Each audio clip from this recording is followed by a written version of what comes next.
Welcome to readtheticker.com. If you've been investing with Richard Wyckoff for a while and you're not getting anywhere, or you're actually suffering poor performance, it's most likely for these two reasons.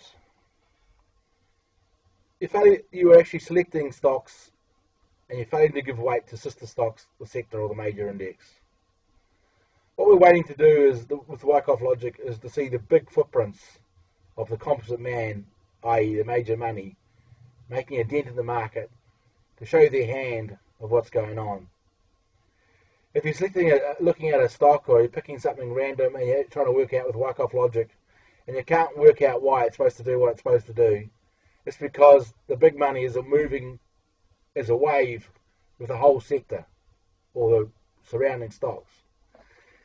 If you're lucky enough to find a stock that has some brilliant news and it is acting on its own, you must wait for the evidence to prove it to be so.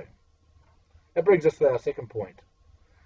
Wyckoff logic is an evidence-based process. You must weigh up the supply and demand aspects of the price action, and you weigh up until the evidence is substantial and the odds are in your favour that your view of the world is correct.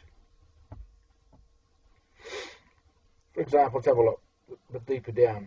The logic was always about identifying the trend of a major index or sector, and we're finding out where you are in that trend. Now, trends have a life. They also have different phases. They normally start at some bottom point. That bottom point normally is some sort of form of accumulation, and that accumulation has a measure. For example, if it's built up over a period of time, the effect, that's what we call a cause, the accumulation will have a release, just like a kettle boiling, it lets steam out. The effect will have a trend run up, and it's normally measured around 3 to 1, and you want to see where you are in that trend. So if you're looking at price, you see, we're in the middle of accumulation, or we have price breaking out of the accumulation, and it's a markup process. Where is the price in there? Are you a bit of the way up, half the way up, or a third of the way up, or all the way up? So you want to know whereabouts the energy is. You want to see where is the energy building up, is the energy expiring, and you want to get a feel for where you are within the trend. Because everything in the market is, as Richard Wyckoff, and I must admit Richard Ney would say, it's a merchandising process. What that means is the big market, the big players will buy stock float at the low point and sell it at a high point for a higher price. So they have to buy price, accumulate a low point, and they sell at a higher price. So you have to work out where you are for that stock or that sector in the merchandising process.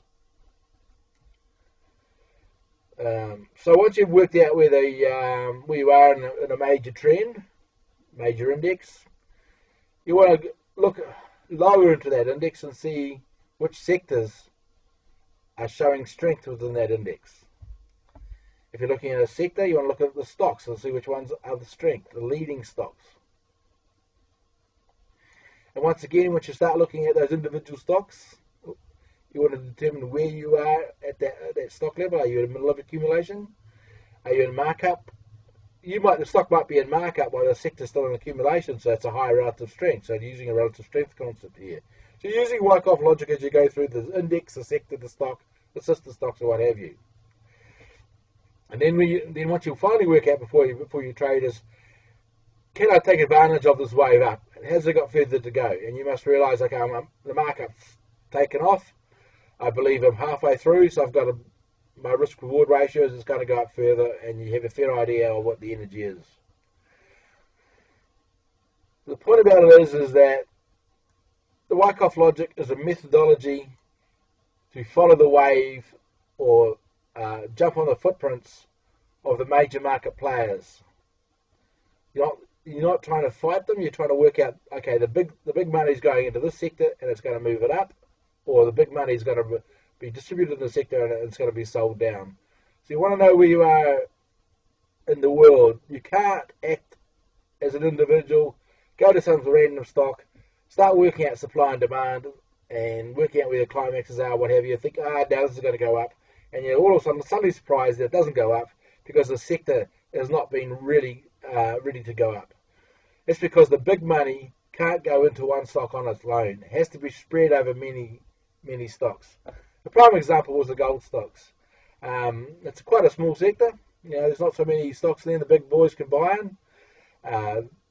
They fell for many months, and finally you could see the money coming in on the downside because the big boys have to start accumulating when prices going down.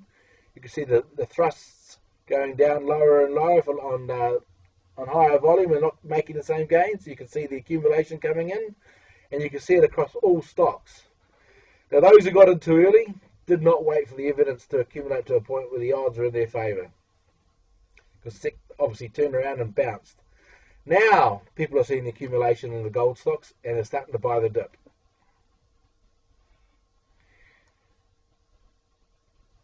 We also, because we're Richard Wyckoff Logic and we like to throw in a few other things, we also throw in our Gann angles. Gann angles are great for price and time. Now this all can be found at a Richard Wyckoff Logic. This can always be found at information and FAQs. Just scroll down the side here. I'm looking at Wyckoff 2.0 and others. Now Wyckoff 2.0 is really mixing Richard Wyckoff Logic with Gann angles. For the simple reason, price is a measure of time and price units.